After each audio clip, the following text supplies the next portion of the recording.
We're going to be looking at a pretty solid, reliable team of Pokemon right here to go up against Cliff with his Aerodactyl lineup right now. This was actually recorded a little bit before Community Day, the most recent one, and that was actually for Poliwag, and so we're going to show off a Poliwrath. It's just not the Community Day one, but you could use that, you know.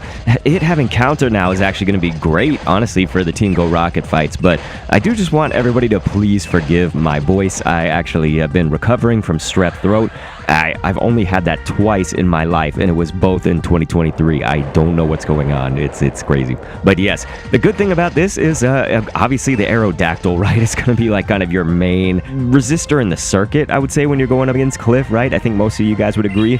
If not, hey, more power to you. The thing about Aerodactyl, you're actually going to see this team that I'm using, they're all below 1500 CP, and that's usually what I try to do. Sometimes I'll go below 1000 if I need to, and it's basically just to demonstrate that, like, hey, I'm a level 47 trainer right here, which means, of course, Team Go Rocket, their Pokemon CP is going to be higher. If you're lower than 47, then you're going to actually fight an Aerodactyl that's less powerful than this one. So you could theoretically use a Pokemon at 3000 CP, yet take on an Aerodactyl that has less CP than mine right here is, right? Does that make sense? So, like, it would be easier theoretically for you in that case. Now, it's only if you observe the strategies that I talk about. I talk about this in every single commentary. So the first one would be use your type resistances, your type advantages wherever you can. So, like, if you can deal super effective damage, great, try to do that. But I think the best first thing is to have resistance, maybe even double resistance. And so that's each of these Pokemon actually would resist Aerodactyl's Rock Throw. Both Scrafty right here and Poliwrath would actually, they would also resist Bite, and Poliwrath would even resist Steel Wing. So Poliwrath actually resists all three of Aerodactyl's fast attack typings, whether it's Rock, Steel, or Dark. The thing about Rock Throw is that it's kind of that like blunt force damage, right? It's like it goes a little bit slower than, say, Bite. It's just Bite is little damage that happens extremely fast, right? Whereas Rock Throw is going to be this like big damage that happens just a little bit slower. It's still going to feel like it's kind of fast when it's that much damage, and if you struggle with this sort of thing. One thing you should know, if you don't know this about Team Go Rocket fights, though, every single one of them, you want to make sure that after every single charge attack, you don't just immediately use another one, even if you have it available, because Team Go Rocket, their Pokemon stand still actually for a good almost 3 seconds, and then it's actually about 3 seconds every single time that you switch, or if they faint, you know, so if you have a Pokemon that faints, this is still going to apply, but this is all stun time, and so that's time that you want to actually be utilizing. See, look at this Slowking right here. It's actually not hitting me, and the good thing about this Slowking having Confusion as its fast attack is you can actually get one more attack in most of the time for most things while that animation is playing through, because it's not going to deal damage to you until that next turn. These are essentially called turns, so how many turns can we attack with, right, before we get damaged by the enemy? So the reason that these, you know,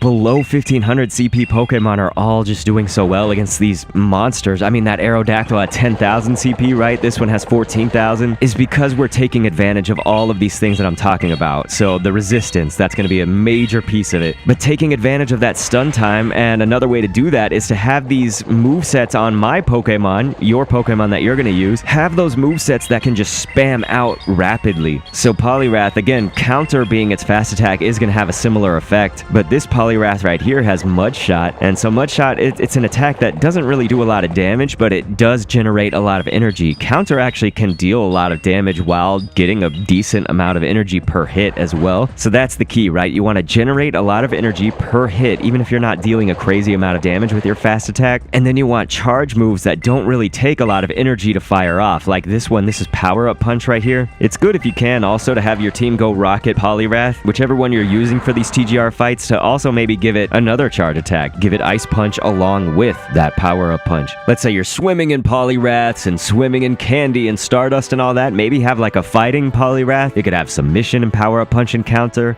Dynamic Punch and Power Up Punch, these sorts of things, right? But you guys, one of the best things about taking on Cliff is to not try to pigeonhole yourself, you know, adjust your strategy based on what the Aerodactyl's attack is, and so that's why you're going to want to watch the full playlist, and I'll have that as an end screen for you to click on screen right now. Thanks for viewing.